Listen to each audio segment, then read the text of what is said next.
आणि यानंतर पुन्हा एकदा याच सगळ्या घडामोडींवरती चर्चेसाठी आपण जाणार आहोत गेस्ट सेंटरला. आपल्यासोबत आहेत काँग्रेसचे प्रवक्ते हनुमंत पवार आणि त्याचबरोबर शिवसेना उद्धव बाळासाहेब ठाकरे पक्षाचे प्रवक्ते अखिल चित्रे. आपण दोघांचंही स्वागत करूया. आणि पहिला प्रश्न मला हनुमंत पवार यांना विचारायचा आहे पुण्याला धरून, की पुण्यामध्ये अजितदादांची युती करायला काँग्रेस तयार आहे का? येतोय.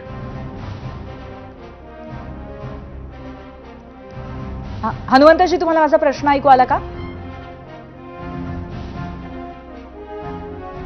हॅलो, हॅलो, तुम्हाला माझा आवाज ऐकू येतोय? मला प्रश्न पुन्हा विचारा. सॉरी. पुण्यामध्ये अजितदादांची युती करायला काँग्रेस तयार आहे का, असा प्रश्न आहे. नाही.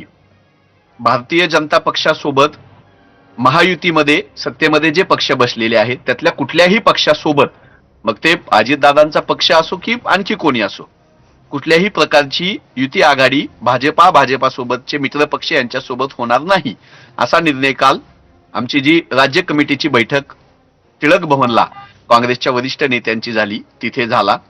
आणि आता आम्ही महाविकास आघाडीमधले काही पक्ष, स्थानिक नेतृत्व आणि भारतीय जनता पक्ष महायुतीमधल्या पक्षांचा पराभव करण्यासाठी आम्ही मैदानात आहोत, आम्ही तयारीत आहोत. भाजपासोबत आणि त्यांच्या मित्र पक्षासोबत कुठेही आणि कुठलीही युती होणार नाही, असं प्रदेशाध्यक्ष हर्षवर्धनजी सपकाळ, विजय वडेट्टीवार ज्येष्ठ नेते आणि इतर मान्यवरांनी काल थेट भूमिका पक्षाची अधिकृतपणे मांडलेली आहे. बर.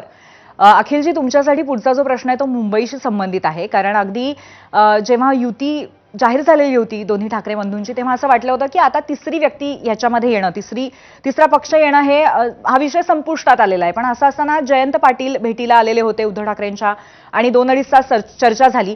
त्यामुळे आता पुन्हा एकदा आणखीन एका कुठेतरी वेगळ्या म्हणजे विस्तृत आघाडीला रूप येत आहे असं वाटतंय का?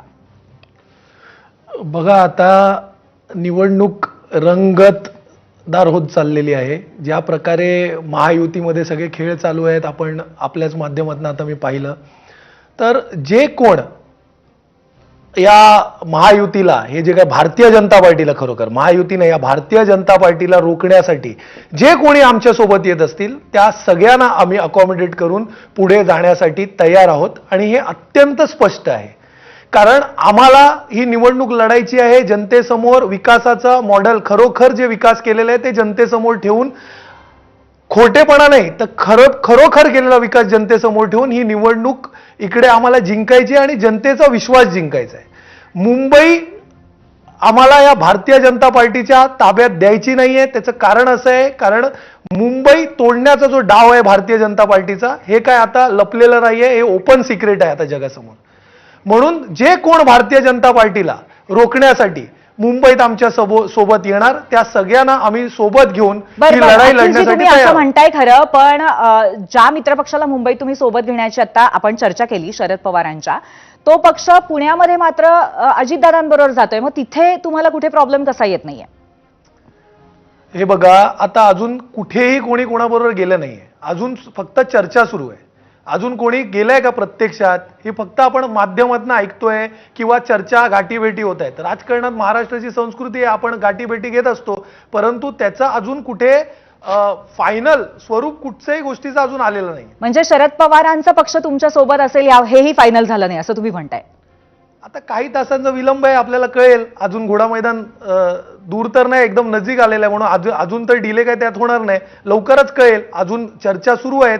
जे कोणी, मी काय बोललो, जो भारतीय जनता पक्षाला रोखण्यासाठी आमच्या सोबत यायला तयार आहे त्या सगळ्यांना आम्ही सोबत घेऊन अकॉमोडेट करून ही लढाई लढायला तयार आहात पुन्हा एकदा. त्यामुळे आम्हाला ते अर्थातच माहिती आहे. सूरज चव्हाण आपल्या सोबत आता आलेले आहेत, राष्ट्रवादी काँग्रेसचे सरचिटणीस.